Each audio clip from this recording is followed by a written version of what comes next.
오늘 말씀을 보게 되면 늘 우리가 아는 말씀이지만 또 아비들아 너희 자녀를 노엽게 하지 말고 오직 주의 교훈과 훈계로 양육하라고 말씀하고 있습니다.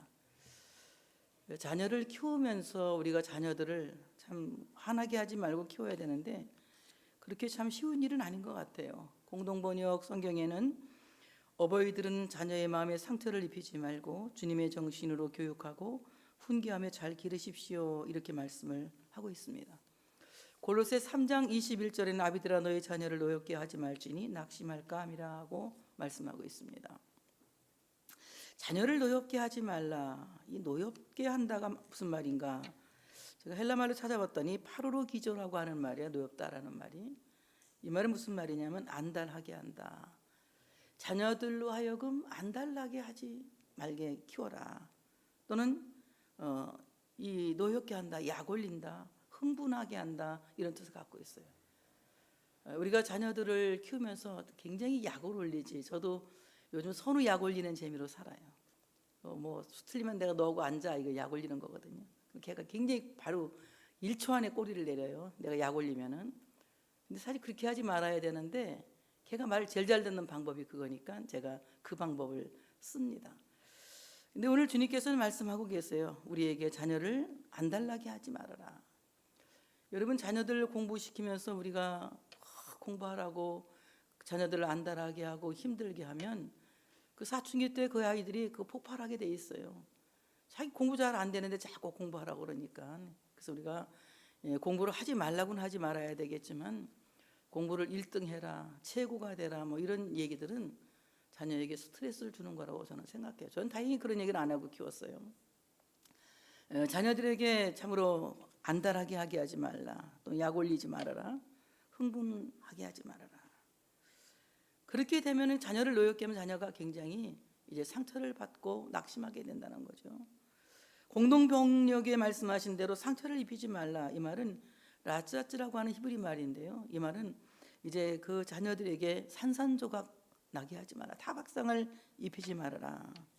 그래서 그를 하는 일들을 방해하거나 해롭게 하지 말라고 이렇게 우리에게 명령하고 계십니다. 자녀들로 하여금 안달나게 하지 않는 것은 무엇입니까? 이 자녀들이 여유 있게 세상을 보고 그리고 여유 있게 자기 인생을 만들어 갈 수 있도록 기회를 허락해 주는 거죠. 그래서 우리는 자녀들을 키울 때에 물론 부모들은 자녀들을 다 곱하기 인생이나 더하기 인생으로 보고 있어요. 그런데 저는 자녀를 키울 때는 나누기 인생으로 키워야 된다.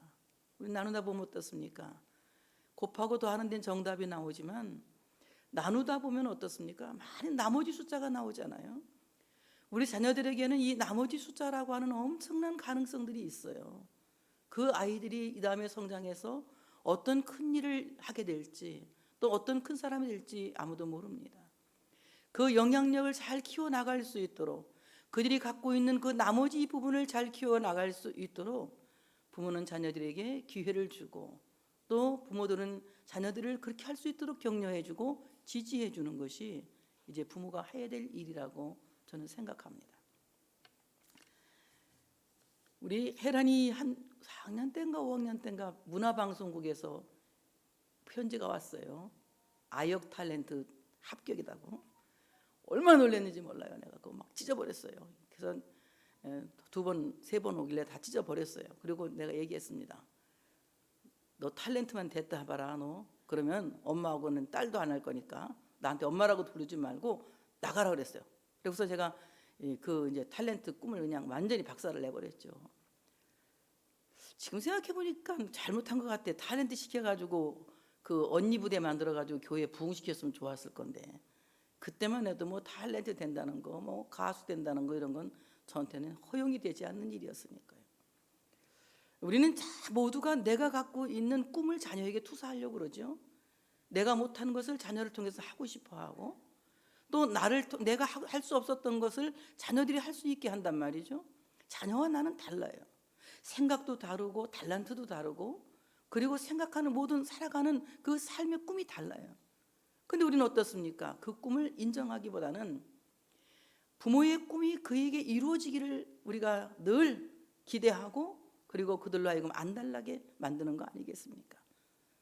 자녀를 우리가 무엇을 만들겠다는 생각을 갖고 그 아이를 키운다면 그 부모는 실패한 부모예요. 이 아이가 어떤 좋은 달란트를 갖고 있으며 이 아이가 자라서 어떻게 될 것인가, 그것은 그 아이가 갖고 있는 달란트를 충분히 이해해주고, 그리고 그 달란트가 마음껏 그 역량을 펼칠 수 있도록 지지해주고, 그들이 갖고 있는 그 나머지라고 하는 그 달란트가 잘 활발하게 자기 삶 속에서 이루어질 수 있도록 부모는 도와주고 교육시켜주고 그들로 하여금 잘 살 수 있도록 이끌어주는 것이 부모의 역할이라고 생각을 합니다. 오늘 주님께서 말씀하십니다. 너의 자녀를 노엽게 하지 말아라. 너의 자녀들이 갖고 있는 그 꿈을 이루지 못하도록 방해하는 부모가 되지 말아라. 너의 자녀들이 그 꿈을 이룰 수 있도록 격려해주고 도와주는 부모가 되라고 이제 주님께서는 말씀하고 계시는 겁니다. 그리고 우리가 어떻게 말씀하십니까? 주의 교훈으로 양육하라고 말씀하고 있어요. 주의 교훈과 주의 훈계로 양육하라, 이렇게 말씀하고 있습니다. 여기는 어마어마한 뜻이 있어요. 주의 교훈으로 양육하라. 교훈이라고 하는 말은 헬라 말로 파이데이아라고 하는 말인데, 이 말은 무슨 말이냐? 주의 교훈으로 그들을 훈련해라. 하나님의 말씀으로 훈련해라. 그래서 오늘 교훈이라고 하는 말에는 훈련해라. 훈련이라고 하는 것은 계속 되풀이해서 링에 나가서 실수하지 않도록 계속해서 반복해서 훈련시키는 것을 교훈이라고 하고 있습니다. 그런데 우리는 어떻습니까? 자녀들에게 무엇을 한번 시켜보고 그것이 잘 되지 않으면 훈련을 시도해보지도 않고 중단시키고 다른 것들 하지 않습니까? 그래서 아이들이 요즘 하는 말이 있어요. 나는 피아노 학원 끊었어. 나는 무슨 학원 끊었어. 이렇게 끊었다는 얘기를 많이 하고 있지 않습니까? 조금 해보다 안 되면 부모가 끊어주는 거예요. 그리고 그 또 다른 것을 찾아가게 되는 거죠. 여러분, 교육이라고 하는 것은 계속 훈련하고 반복함으로써 아주 능숙한 장인이 되어지는 것입니다. 오늘 우리 자녀들이 한번 해봐서 할 줄 모른다고 우리가 그 훈련을 끊는다는 것은 맞지 않는다는 거죠. 하나님의 말씀을 가르쳤는데 그 말씀이 잘 먹히지 않는다고 해서 하나님의 말씀을 가르치는 일을 멈춰서는 안 된다는 거예요. 성경을 읽게 하고 성경을 듣게 하고 그리고 그 말씀을 따라 살 수 있도록 계속해서 주의 교양으로 우리는 훈계하고 가르칠 수 있는 부모가 되어져야 된다는 거죠. 주의 교훈으로 양육하라. 하나님의 말씀을 통해서 훈련하고 그들을 잘 양육하라고 말씀하고 있는 것입니다. 오늘 교훈 파이데이아, 이 말은 체벌 그리고 징계라고 하는 말도 있습니다. 우리 자녀들을 키울 때 그 자녀들을 어떻게 키워야 되느냐? 우리 자녀들이 잘 성장할 수 있도록 때로는 사랑의 매도 들을 수 있어야 된다는 거죠. 요즘은 부모들이 자녀를 많이 낳지 않기 때문에 자녀에 대한 체벌이나 징계가 없습니다. 그리고 조금 체벌이 있으면 이건 또 난리가 나죠. 선생님도 고발할 정도로 이런 무서운 세상이 되지 않았습니까? 사실 이 체벌이라고 하는 것은 때로는 어린아이 속에 있는 미련함을 물리쳐 주는 거예요. 저도 체벌 받아서 국문을 알게 된 사람이에요. 초등학교 1학년, 2학년까지 저는 글씨를 쓸 줄 몰랐습니다. 볼 줄만 알지 쓸 줄을 몰랐어요. 받아쓰기 하면 갑자기 무슨 일이죠? 깜짝 놀랐어. 정말 이 글씨를 쓸 줄 몰랐어요. 받아쓰기만 항상 빵점입니다. 또 아라비아 숫자에는 또 그때부터 능통해가지고 빵점을 110점으로 본 거예요. 우리 어머니한테 가서 막 110점 받았다고. 우리 어머니가 그냥 빵점인 줄 알면서도 인정해 줬어요. 넌 특별한 사람이라고. 딴 사람 다 100점 맞는데 어떻게 10점 더 맞아서 110점 맞았냐고. 그래서 어머니한테 굉장히 지금도 생각하면 그 어머니가 격려해 준 것이 고마워요. 글씨를 너무 먼저 안 쓰니까 받아쓰기 계속 빵점 맞으니까 2학년 선생님이 하루는 저를 체벌했어요. 종아리를 때렸습니다. 너 왜 글씨를 안 쓰냐? 나 글씨 다 알아요 그랬지. 다 아는데 왜 안 쓰냐? 쓸지 몰라요. 쓸지 모르는 게 어디냐. 글씨 알면 쓰는 거다. 종아리 맞고 그때부터 제가 글씨를 쓰기 시작한 거예요. 그때 내 마음속에 글씨를 알기만 하면 된다는 생각이에요. 쓰지 않아도 글씨만 알면 되는 거지, 이런 생각이었습니다. 어린 시절에. 얼마나 미련한 생각을 갖고 있어요. 써야 되는 거 아니겠습니까? 글씨를 알면 됐지 왜 써야 되나, 이런 생각을 한 거예요. 선생님한테 혼나고 매를 맞고 글씨를 저는 썼어요. 우리 할아버지는 화가 나서 학교에 이제 왕교를 갖다 주지 않겠다 그랬어요. 나를 때렸다고. 우리 왕교 안 주면 우리 날로 못 떼거든요. 그래서 내가 우리 할아버지한테 사정했어요. 날로 안 떼면 추니까 달라고, 괜찮다고. 지금 생각해보니까 그때 선생님한테 종아리 맞은 게 참 다행이었던 것 같아요. 종아리 안 맞았으면 지금까지도 저는 글씨를 볼 줄만 알고 쓰지는 못했을 거예요. 오늘 우리가 참으로 자녀를 양육하면서 자녀들을 훈련하고 또 때로는 체벌하고 때로는 징계하는데, 그것은 반드시 화풀이를 해서는 안 된다는 것이에요. 저도 자식을 키울 때 잘못 키웠습니다. 늘 그냥 때릴 때는 화를 내고 때렸어요. 그냥 안 때려 막 패고 막 그냥 폭력적으로 때렸어요. 지금 세상에 지금 제가 우리 혜란이가 선우였다면 저는 아마 여러 번 경찰서에 끌려갔을 거예요. 아마 감옥도 살았을지도 몰라, 아동학대로. 다행히 그때는 부모가 자식 때려도 아동학대 같은 게 없어가지고 허벌나게 팼어도 지금까지 이렇게 멀쩡하게 감옥 한 번 안 가고 살았어요. 참 좋은 세상에 살았던 것 같아요. 지금 생각해보니까. 지금은 그러면 감옥 가요? 자녀 학대하면은. 자녀를 체벌할 때에, 자녀를 징계할 때에는 반드시 사랑을 가지고 해야 된다. 이게 목표에 다다라는 어떤 훈련을 하는데, 훈련에서 목표에서 벗어나 자꾸 다른 길을 갈 때에는 자녀를 체벌하고 징계해서 자녀들이 바른 길로 갈 수 있도록 이끌어주는 것이 부모라는 거예요. 여러분, 부모가 좋은 부모가 되어줘야 돼요. 민주적인 부모라고 하는 것은 자식이 한다는 것을 다 들어주고 다 오케이 하는 것이 아니에요. 자녀가 잘못된 길을 갈 때에는 바로 잡아주는 징계와 체벌을 할 줄 아는 부모가 되어줘야 된다는 거예요.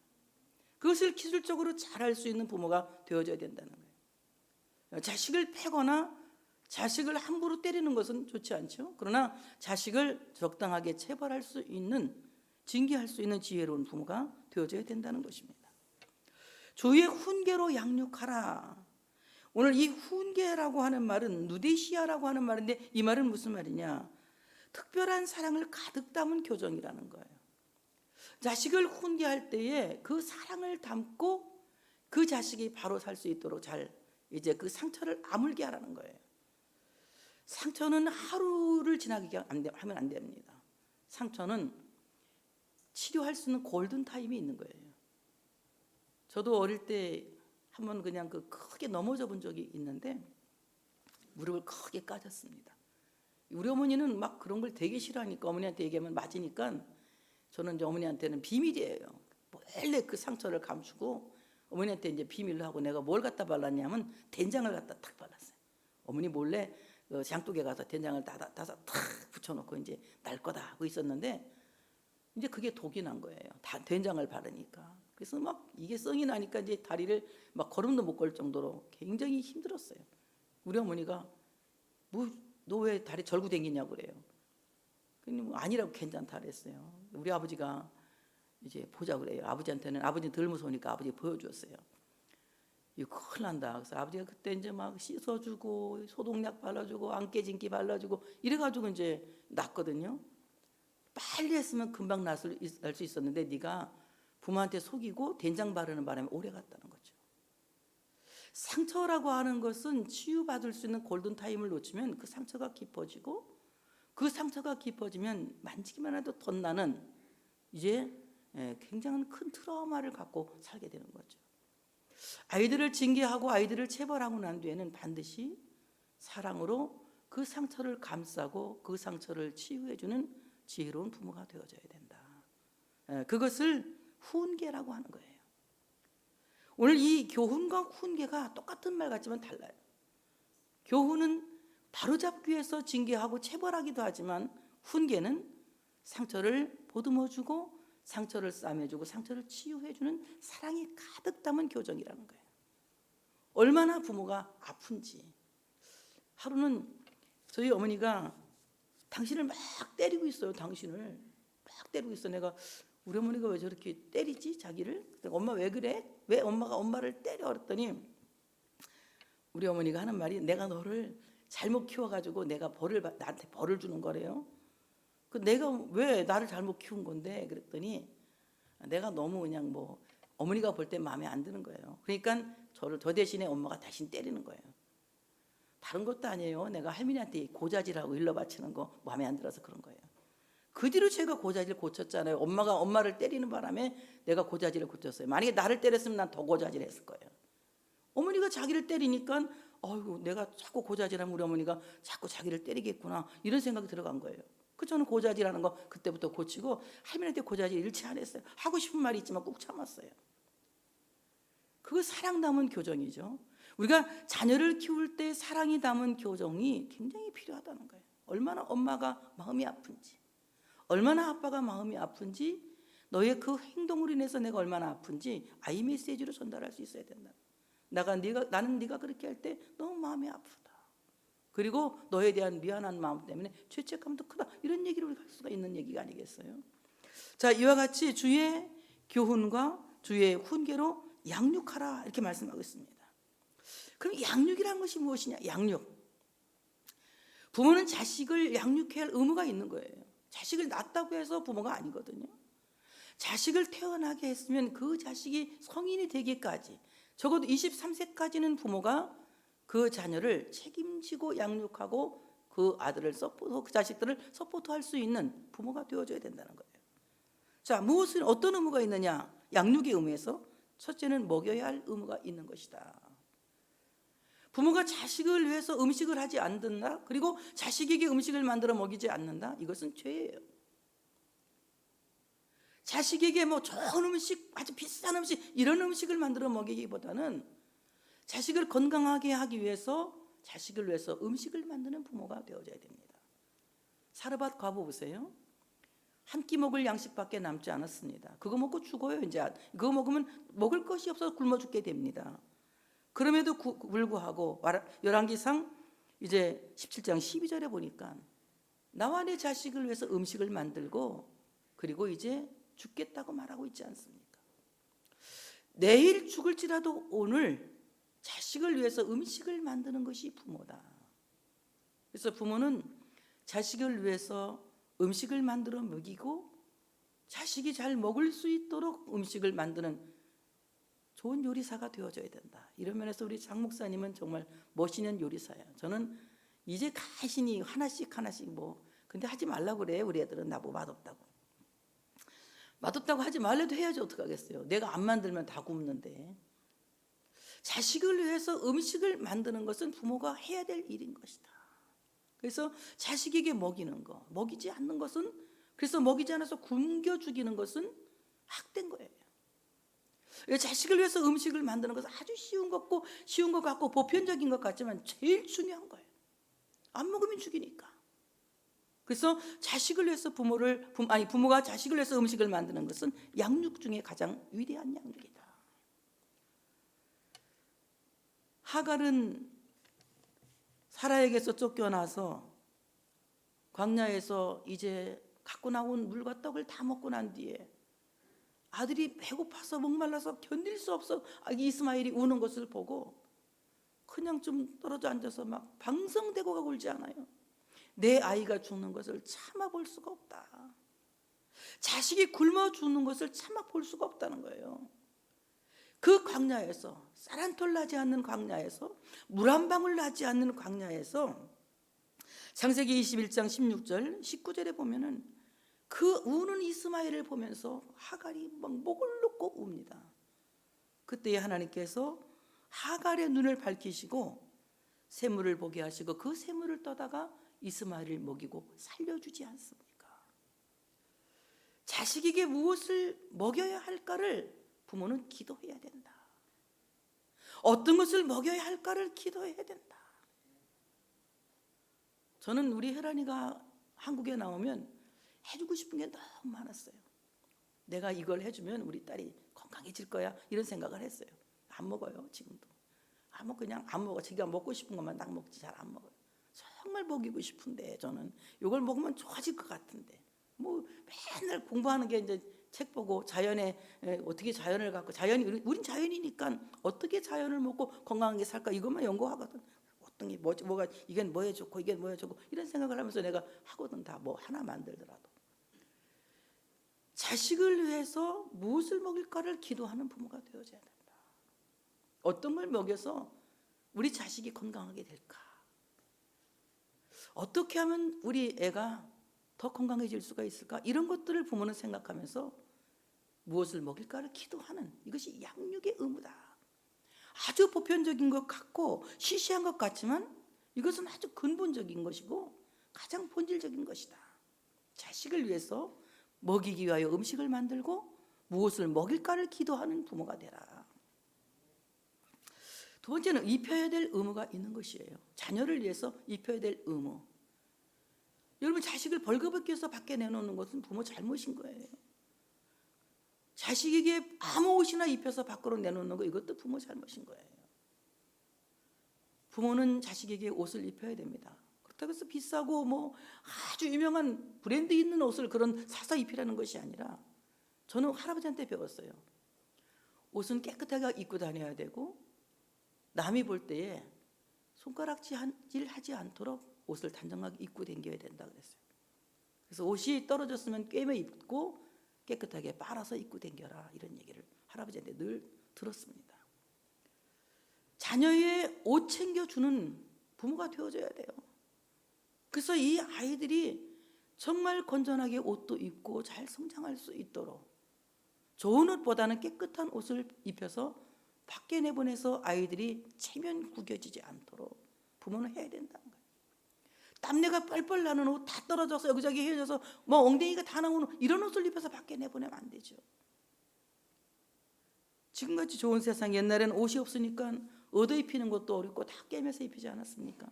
지금은 뭐 옷 하면 잘 떨어지지도 않아요. 옛날 옷은 무명으로 만들어 다 떨어지지만 요즘 옷 다 떨어지지도 않아. 안 떨어져서 못 버려. 안 떨어져서 그냥 헤어지지가 않아서.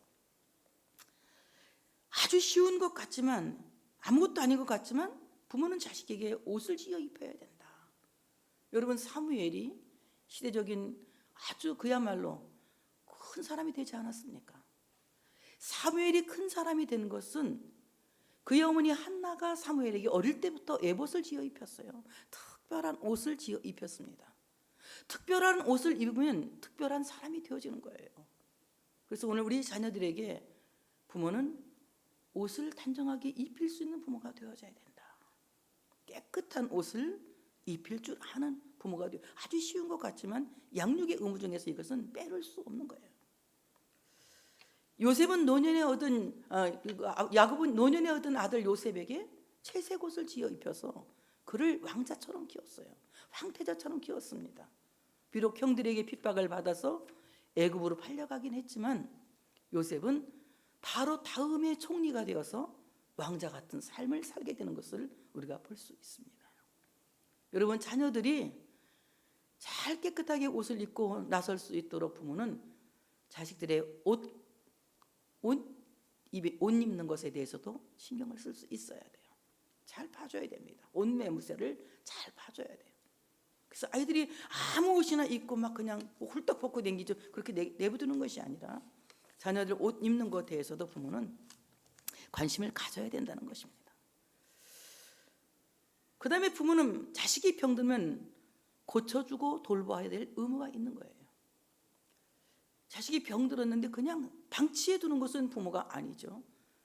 옛날에 제가 아는 어떤 분이 이단교회를 다녔어요. 그 이단교회를 다니는 엄마가 아기가 옛날에 이게 부엌이 있고 부엌 문을 들어가면 집이 방을 들어가는 그런 집이 있잖아요. 근데 이 아이가 그 부엌으로 나오다가 연탄불 이렇게 올려놓고 물을 올려놓은 그 끓는 물에 애가 들어간 거예요. 그래서 뭐 화상을 말도 못하게 깊게 입었어요. 제가 뭐 가까운 데 사니까 깜짝 놀래가지고 이 병원 데려가야 된다 큰일 난다 그랬더니 그 엄마가 뭐랬냐면 아니라고 우리 이제 자기는 목사님이 좀 내가 볼 땐 교주죠. 그 교주가 준 물 교주 손 씻은 물을 갖다 뿌리면 낫는다네. 그게 거룩한 물이라고. 그 교주 발 씻은 물 손 씻은 물 갖다 그 아이에게 계속 분 거예요. 화상이 속으로 들어가서 그 애가 죽었습니다. 이것은요, 부모가 아이를 살인한 거예요. 자식이 병들었을 때 부모는 자식을 돌보고 고쳐주려고 애쓰는 부모가 되어줘야 돼요. 첫 번째 어떻게 해야 됩니까? 너희 중에 병든 자가 있느냐? 저는 교회 장로들을 청할 것이요 그들은 그를 위해서 기름을 바르며 위하여 기도할지니라. 자식이 병들었을 때 가장 먼저 해야 될 것은 주의 종에게 알리는 것입니다. 그리고 기도를 부탁하는 거예요. 여러분, 기도하고 병원에 가는 것과 기도하지 않고 병원에 가는 것은요, 천지 차이가 나는 거예요. 그래서 항상 자녀들이 아플 때에 부모는 기도 먼저 부탁해야 되는 거예요. 그리고 어떻게 합니까? 그 자녀를 포기해서는 안 되는 겁니다. 성경에 보면은 포기할 수밖에 없는 자녀를 데리고 고침받는 장면이 나오잖아요. 가나안 여자의 딸이 흉악한 귀신이 들렸어요. 아무도 그 딸을 고칠 수 있는 방법이 없었습니다. 가나안 여자가 예수님을 찾아와요. 포기하지 않고. 그리고 자기 딸을 고쳐달라고 기도해요. 내 딸이 흉악한 귀신이 들렸다고. 내 딸을 고쳐달라고 울고불고 매달립니다. 예수님 들은 척도 안 하시잖아요. 나는 이스라엘 집에 잃어버린 양 외에게는 보내심을 받지 않았다. 자녀의 떡을 채워 개들에 던지는 사람이 어디 있겠느냐 하면서 그 여자의 기도를 오히려 보이콧 시킵니다.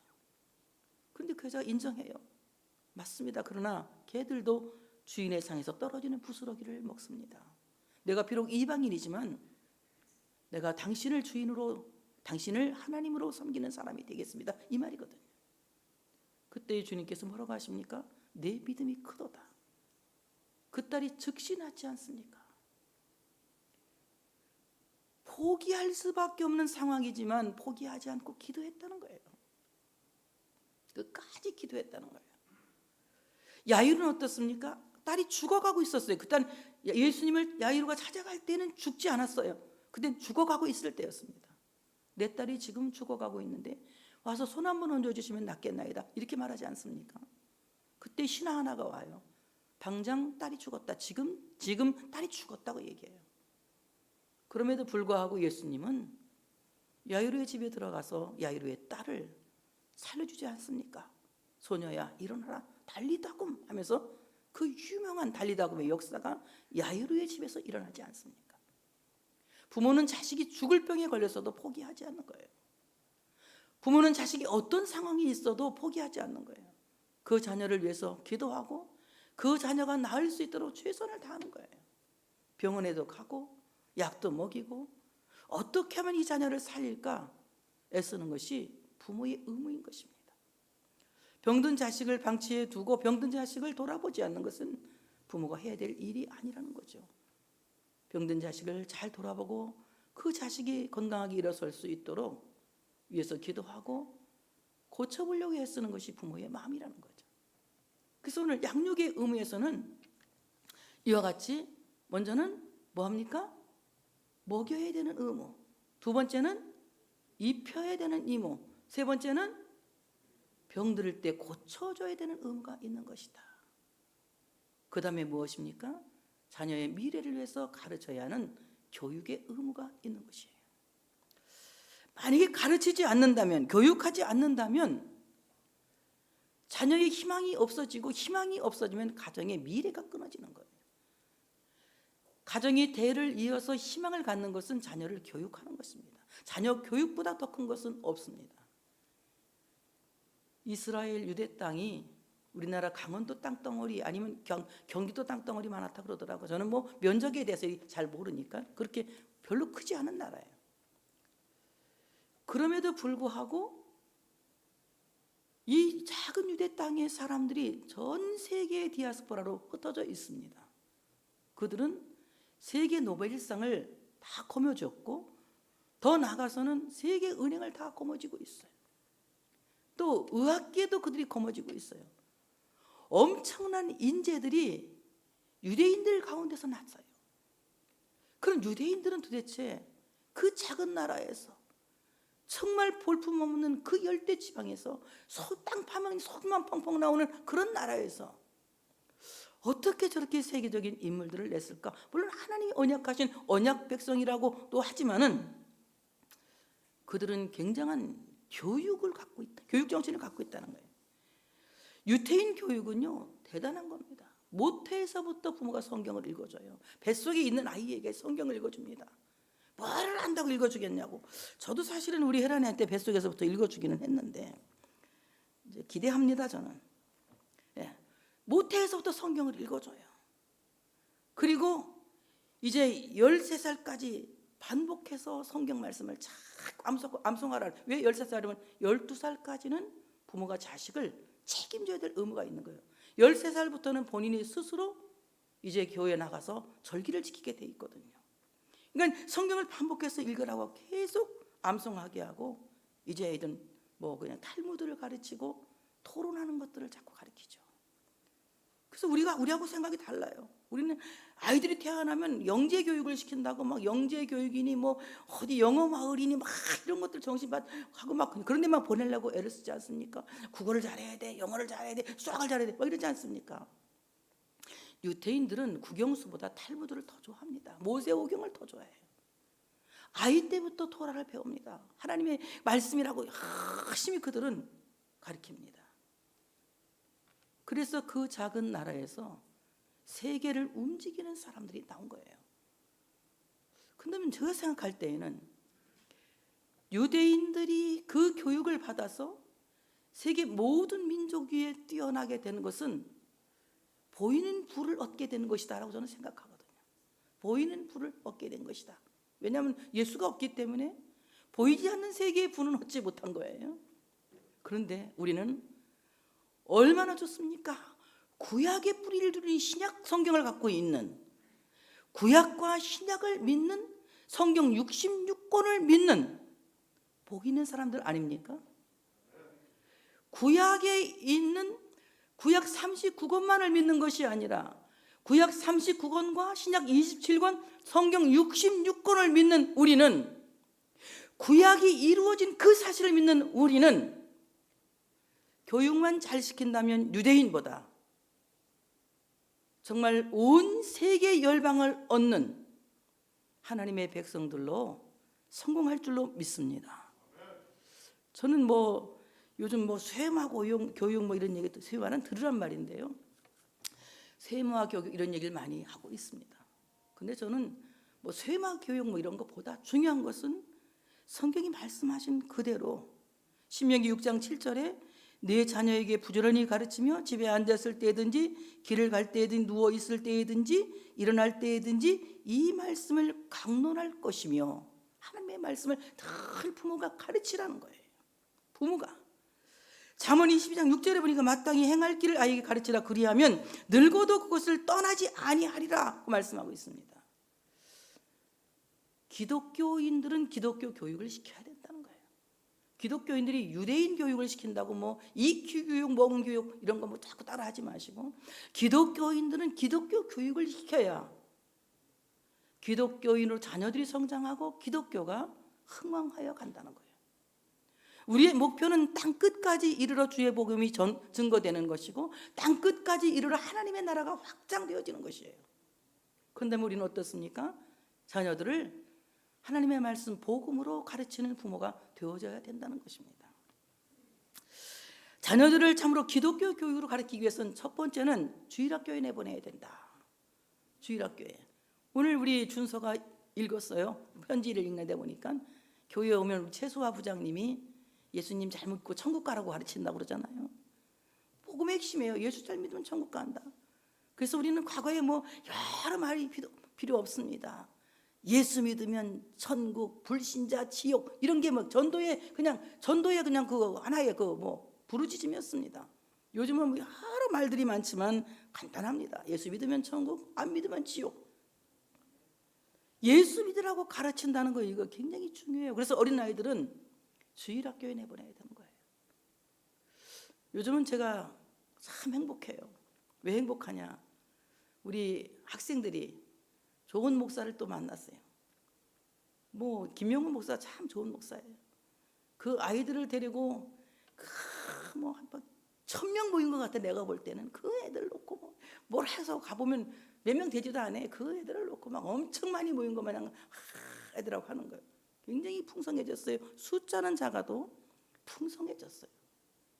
우리 청년들에게도 그런 은혜가 함께 할 줄 믿습니다. 이미 일어나고 있고 그렇게 될 줄 믿습니다.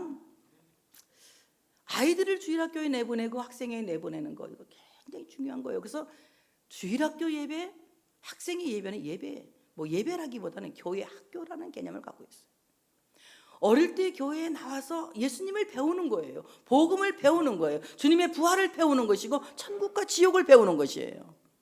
그래서 어린아이들이 주일학교에 나오고 학생회에 나올 수 있도록 부모들은 최대한 지원할 수 있어야 된다.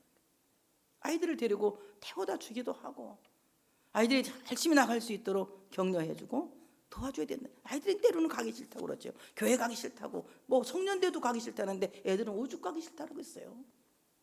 가기 싫다고 그래 다 네 팔자야 오지 말, 안 올라 마라 이런 게 아니라 잘 올 수 있도록 격려해주고 이끌어주는 게 부모의 역할이죠. 자, 그러면 기독교 교육의 핵심은 무엇입니까? 예수님의 십자가의 순환은 기독교 교육의 가장 본질적인 것입니다. 만약에 교회에서 그리스도의 순환을 가르치지 않고 이 순환 없이 부자가 되고 병 고치고 이런 것만 가르친다면 여러분 병 낫지 않으면 다 주님 떠날 거예요. 부자 되지 않으면 다 주님 떠날 겁니다.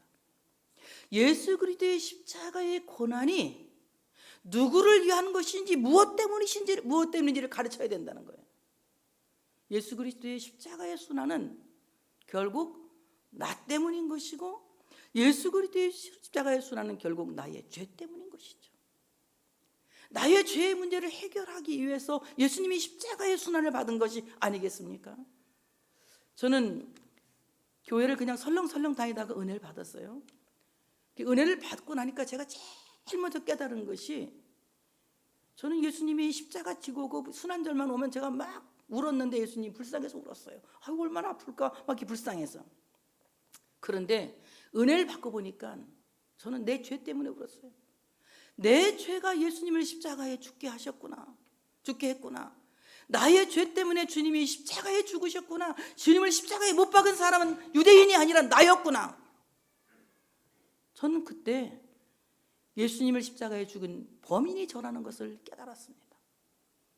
얼마나 통곡하면서 울었는지 몰라요. 죄에 대해서 그전에는 우는 것이 기껏해야 남의 무수 뽑아 먹은 거 가지 않았다 이런 거지만은 정말 내가 하나님 앞에서 통회하고 울을 때에는 주님이 나의 죄 때문에 십자가에 죽으셨고 나는 예수님을 죽인 범인이구나 이걸 깨닫고 울게 된 거예요. 그게 어디에서 왔느냐? 그 기초가 주일학교에서 소유리 문답을 배운 것에서 온 겁니다. 주일학교만 가면 선생님이 가르쳐줘요. 예수님이 영이 네 죄를 위해서 십자가를 지고 죽으신 거야. 예수님을 믿으면 죄를 다 용서받을 수 있어. 그런 얘기를 내가 들었어도 나는 죄가 별로 없는 것 같았었어요. 그래서 별로 그냥 관심 없이 들었지만 그것이 내 뼛속에 내 마음속에 깊이 새겨져 있었던 거예요. 몰랐을 때는 그 말씀이 생각이 안 났는데 내가 하나님 앞에서 은혜를 받고 보니까 성령님이 그때 배운 그 말씀을 조명하신 거예요. 아이들에게는 왜 가르쳐야 되느냐? 그 아이들이 세상을 살면서 어려움을 당할 때 하나님을 찾게 되면 어린 시절에 배웠던 말씀을 성령님이 조명하시기 때문에 가르쳐야 되는 거예요. 그래서 우리는 십자가의 순환, 예수님의 십자가의 순환은 누구 때문에? 나 때문에. 예수님은 누가 죽였느냐? 내가 죽인 것이다. 이것을 가르쳐야 된다는 거예요. 안 듣는 것 같지만 그것이 이미 뼛속에 깊이 아로새겨져 있는 것이에요. 그래서 어린 시절 주일학교에서 배운 아이들과 어린 시절 주일학교 경험이 없는 사람들과는 예수를 믿는 뿌리가 달라요. 여러분, 밭에 직파해서 심은 뿌리는 어떻습니까? 뿌리가 땅으로 직접 내려가죠. 직파해서 심은 뿌리는. 제가 농사 져보니까 알아요. 근데 어떻습니까? 포토에 심어서 갖다 뿌리는 씨는 뿌리를 조금 내리다가 더 깊게 못 내리고 그래서 역병도 많이 걸립니다. 직파에 심으면 그렇지가 않거든요. 마찬가지예요. 어린 시절부터 예수를 믿는다, 모태에서부터 예수를 믿는다, 이것은 마치 땅에 씨앗을 직파한 것 같아요. 많은 잔뿌리가 나면서 굵은 뿌리를 잔뿌리들이 지탱해 주죠. 어릴 때부터 배운 그 말씀이. 그래서 믿음이 없는 것 같지만 언젠가 그들이 하나님이 절실히 요구될 때, 그때 배웠던 그 말씀을 성령님이 조명해서 그들의 마음에 불같은 성령을 허락해 주시는 것이다. 여러분, 체험해야 잘 믿는다, 체험해야 잘 믿는다, 이런 얘기들을 많이 해요. 뭘 받아야 잘 믿는다. 여러분, 받아야 잘 믿는다, 그거 믿지 마세요. 제가 어느 그 기도원에 한번 부흥회 갔더니, 내가 설교하려고 나갔더니 다 나자빠져 있고 한 명만 앉아 있더라고요. 뭐 하는 거냐 그랬더니 다 입신 들어갔대요. 그 입신 다 입신해놓고 천국 간 사람들 놓고 내가 어떻게 설교를 하겠느냐. 내가 그냥 들어가겠다 그랬어요. 근데 그만 설교 안 하고 난 들어가겠다. 너 입신한 사람들 놓고 설교 한 명만 놓고 설교하냐? 그랬더니 다 일어나더라고요. 그래서 제가 이제 설교했거든요. 나중에 알아봤어요. 그때의 청년들 30명가량이 입신했어요. 그 청년들 가운데 지금 예수 믿는 사람 2명밖에 안 남았어요.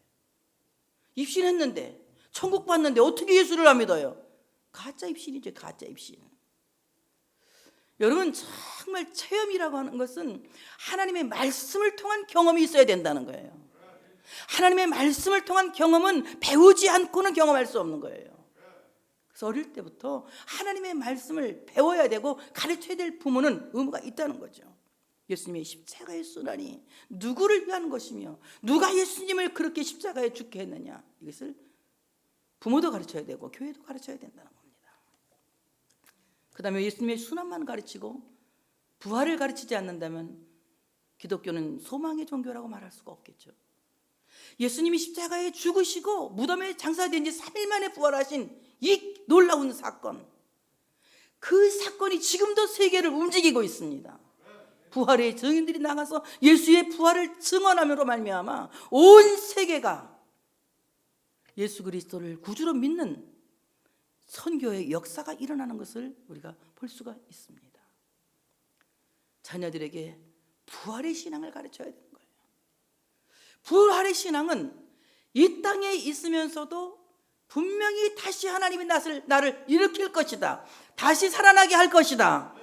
아까 주일 학생들이 살아나게 할 줄 믿습니다 하고 편지 썼더만 살아나게 할 것이다 라고 하는 희망 때문에 7번 넘어져도 8번 일어서는 용기를 갖게 되는 거예요. 자녀에게 부활의 신앙을 부활의 신앙을 가르친다는 것은 아주 중요한 겁니다. 이 땅에서도 다시 일어날 수 있는 용기를 가르치는 거예요. 더 가장 궁극적인 것은 부활의 신앙은 내가 이 땅을 떠나서 하나님의 나라에서 죽음과 고통과 슬픔과 아픔과 질병이 없는 그 하나님의 나라에서 영원히 살게 된다는 영생의 소망을 갖게 하는 것이 바로 부활을 가르친다는 거예요. 만약에 교회가 부활을 가르치지 않는다면, 하나님의 나라를 가르치지 않는다면, 영생을 가르치지 않는다면 그것은 교회로서 원론적인 본질을 잃은 것이다. 그래서 교회는 주님의 십자가의 순환과 부활을 세팅해서 세트로 가르쳐야 된다. 자, 예수님의 부활을 가르쳐야 되죠. 그리고 이 땅에서 우리가 어떻게 하나님의 말씀을 지키며 살아야 되는지를 가르쳐야 되죠. 구약시대에는 율법을 지키지 않으면 돌로 쳐서 죽입니다. 그러나 예수님 말씀하셨어요. 좋은 나무는 열매를 보아서 안다. 예수를 믿는 사람이면 예수 믿는 사람다운 열매를 맺게 되는 거예요. 그래서 예수 믿는 사람으로서 열매를 맺을 수 있도록, 선한 행실의 열매를 맺을 수 있도록 가르쳐 주는 거예요. 그게 성령의 열매라고 하지 않습니까? 성령의 열매 9가지 여러분 한번 해보세요. 성령의 열매는 사랑과 희락과 화평과 자비와 인내와 양선과 오래 참음, 충성, 온유, 절제, 이렇지 않습니까? 이게 성령의 열매를 맺을 수 있도록, 그래서 하나님의 사람임을 증언할 수 있도록 자녀들을 선한 행실을 가르칠 수 있도록 도와주는, 이건 율법의 차원과 달라요. 믿으니까 그런 열매 맺는, 믿으니까 어떤 사람 믿으니까 행실이 필요 없다. 믿으니까, 내가 주님을 믿으니까 믿는 자녀답게 살아가야 된다는 거죠. 믿는 자녀답게. 우리 애기들도 사춘기를 참 심하게 올 때가 있었어요. 제가 기도합니다. 사춘기 올 때마다 하나님, 이놈 자식이 사춘기가 심하게 왔어요. 이러면 하나님이 항상 나한테 말씀하십니다. 누가 아들이냐 이렇게 물어봐요. 그 누가 아들인데요? 맞다. 걔네 아빠가 괜찮지? 이걸 기다리는 거예요. 제가 기다리는 거예요. 왜냐하면 지 아빠가 더 위에서 흐름 우리 아래로 가겠지. 기다리는 거예요. 언젠가는 괜찮아질 거야. 이렇게 기다리는 거예요.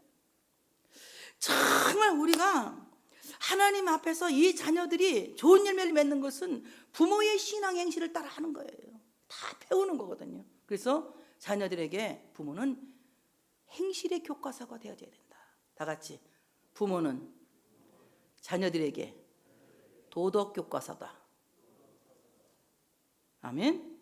도덕 교과서가 되어져야 된다. 그리고 예수님의 재림을 가르쳐야 되죠. 내가 주님 앞에 어떻게 설 것인가를 가르쳐야 돼요. 주님이 모든 사람에게 묻는 물음이 다 공통입니다. 뭐하고 왔니? 주님 앞에 딱 쓰면 너 뭐하고 왔니? 이거예요. 너 뭐하고 왔니? 여러분 주님 앞에 서서 저는 헌금을 많이 하고 왔는데요. 아마 엄청 혼날걸요. 전도 많이 하고 왔는데요. 엄청 혼날 거예요. 여러분 믿음을 지키다가 왔습니다. 그렇게 말씀하셔야 돼요. 내 평생 주님을 사랑하고 주님을 믿는 믿음을 저버리지 않고 믿음을 지키다가 왔습니다. 대답을 가르쳐 줬어요. 주님 앞에 설 때는 오직 믿음만이 통하는 거예요. 자녀들이 믿음을 끝까지 지킬 수 있도록, 믿음으로 살 수 있도록 부모는 이끌어줘야 할 책임이 있다는 것입니다. 오늘 어린이 주일을 맞이한 사랑하는 성도 여러분, 오늘 여러분은 이 말씀을 마음속 깊이 생각하시기 바랍니다. 이 말씀 그대로 주 안에서 자녀들을 노엽게 하지 맙시다. 자녀들을 안달나게 하지 말고 상처 입히지 말고 자녀들이 꿈을 잘 키울 수 있도록 위해서 기도해 주는 부모가 되어주시길 바랍니다. 그리고 주의 교훈과 주의 훈계로 양육할 수 있는 부모가 되시기를 바랍니다. 때로는 하나님의 말씀으로 훈계하고 하나님의 말씀으로 채찍하고 하나님의 말씀으로 징계하고 그리고 하나님의 말씀으로 그들을 보듬어주고 사랑으로 감싸줄 수 있는 교훈과 훈계가 함께하는 부모가 되시길 바랍니다. 양육의 의무에 있어서도 자녀를 위해서 음식을 만들고 어떻게 하면 내 자식이 건강하게 잘 살 수 있을까, 몸에 좋은 음식을 잘 연구해서 먹일 수 있는 부모가 되어주시길 바랍니다.